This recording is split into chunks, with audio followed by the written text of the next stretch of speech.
Hello guys. நான் வந்துட்டு live பண்ணிகிட்டு இருந்தேன். நான் ஹேர் மாஸ்க்லாம் வந்துட்டு நான் விற்றுக்கிட்டு இருந்தேன். லைவில் எல்லோ பேக் போட்டு விற்றுக்கிட்டு இருந்தேன். ஸோ அந்த டைம் வந்துட்டு நான் என்னோடய சிங்கப்பூர் கஸ்டமருக்கு வந்து நான் வந்து இன்ஃபார்ம் பண்ணியிருந்தேன். சிங்கப்பூர்லேருந்து ஆர்டர் வேணும்னா அப்படின்னா வந்துட்டு என்னோடய ப்ரொஃபைலுக்கு போய்ட்டு பயோவில் என்னோடய புலனம் லிங்க் இருக்கும். நீங்கள் அந்த புலனம் மூலிமா வந்துட்டு எனக்கு பிஎம் பண்ணி ஆர்டர் பண்ணிக்கலாம் அப்படின்னு. ஸோ நார்மலாக வந்துட்டு என்னோடய லேப்டாப்பில் வந்துட்டு என்னோடய பிஸ்னஸ் நம்பர் வந்து நான் வச்சுருக்கேன். ஸோ பிஸ்னஸ் நம்பர் வந்துட்டு நான் அதில் தான் எல்லாத்துக்குமே நான் ரிப்ளை பண்ணேன். லேப்டாப்பில் தான் எல்லாத்துக்குமே நான் ரிப்ளை பண்ணுவேன். ஸோ நான் லைவ் பண்ணிக்கிட்டே நான் ரிப்ளை பண்ணிக்கிட்டு இருந்தேன்.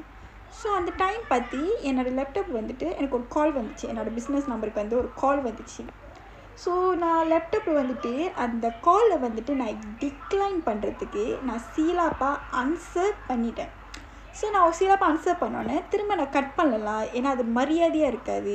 யாருக்கு தெரியும், கஸ்டமராக இருந்தால் எப்படி. ஸோ நான் என்ன பண்ணேன், ஆன்சர் பண்ணிட்டேன். ஸோ நான் ஆன்சர் பண்ணோன்னே நான் லைவ் பண்ணிக்கிட்டு இருக்கேன். அந்த டைம் வந்து நான் லைவ் பண்ணிக்கிட்டு இருக்கேன். நான் ஹலோ சொல்லுங்கள் அப்படின்னேன். ஸோ நான் ஹலோ சொல்லுங்கன்னு சொன்னோன்னே அவன் எடுத்தானே ரொம்ப அசிங்கமாக பேசினான். என்னை பார்த்து ரொம்ப அசிங்கமாக பேசினான். எனக்கு ரொம்ப ஹர்ட் ஆச்சு. ரொம்ப அசிங்கமாக பேசினான். உன்னை இப்படி பண்ணணும், இது பண்ணணும், உன்னை பார்த்துக்கிட்டு இது பண்ணணும், அது குடிக்கணும், இது குடிக்கணும், ரொம்ப வெறி பிடிச்சவன். ரொம்ப அசிங்கமாக பேசினான் அந்த தேங்காய் மடையன். ஓகேவா? பேசினோன்னே நான் என்ன பண்ணேன், எனக்கு ஒரு மாதிரி ஆச்சு.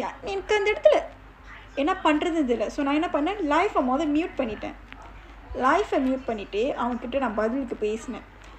நானும் பதிலுக்கு அசிங்கமாக பேசினேன். எவ்வளோ கேட்க முடியுமோ கேட்டுட்டு நான் காலை கட் பண்ணிட்டேன் நானே. ஸோ எனக்கு புரியல, பிஸ்னஸ் பண்ணுறவங்கக்கிட்ட போய்ட்டு கால் பண்ணி நீ எதுக்கு அந்தமாரிலாம் பேசணுன்னு எனக்கு சத்தியமாக தெரியல. இவனுக்கெல்லாம் வந்து மண்டையில் வந்துட்டு அறிவே இல்லைன்னு எனக்கு நல்லாவே தெரியுது. இவெல்லாம் வந்துட்டு என்ன சொல்கிறதுன்னே தெரியல. இவெல்லாம் வந்துட்டு உண்மையாலுமே மனசு ஜென்மமே இல்லை. ஏன்னா இப்படிலாம் இருக்கானுங்கன்னு எனக்கு தெரியல. எனக்கு சத்தியமாக தெரியல. இவனுங்களாம் வந்துட்டு ஆம்பளி இல்லை. இவெல்லாம் ஆம்பளையாக இருந்து ஆம்பளையோட இதுதான் வந்துட்டு அசிங்கமாக. இவன் ஆம்பளையாக இருக்கிறனால மற்றவங்களுக்கும் வந்துட்டு அசிங்கமாக ஆகுது. தவிர எனக்கு தெரியல இவெல்லாம் எதுக்கு ஆம்பளையாக இருக்கிறான்னு தெரியல. ஏன்னா அவன் ஆம்பளையாக இருந்திருந்தானா டிபி அவன் மூஞ்சி காமிச்சிட்டு எனக்கு வந்து கால் பண்ணியிருப்பான். அவன் கால் அந்தமாரி பண்ணல. அப்போ அவன் ஆம்பளை இல்லை. அவன் வந்துட்டு என்ன சொல்கிறதுன்னு எனக்கு தெரியல. ஆனால் அவனோட நம்பர் வந்துட்டு என்கிட்ட இருக்குது. நான் கண்டிப்பாக கீழே நான் போடுறேன் அவன் நம்பரை.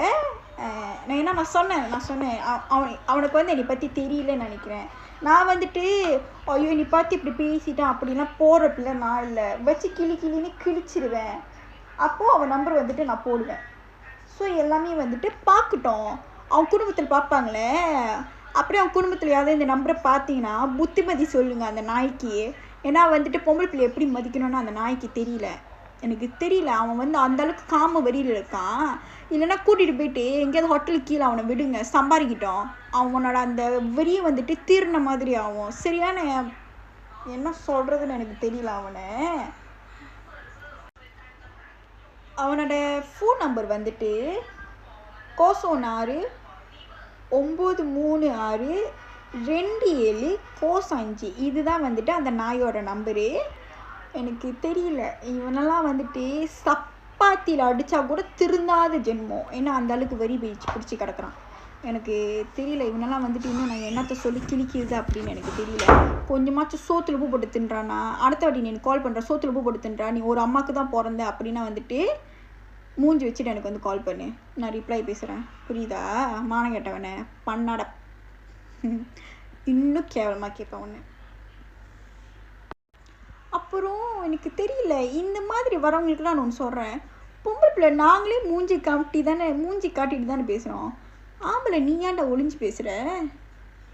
ஆமாம், நீலாம் ஆம்பளை கேட்டகிரியில் இருந்தால் தானே.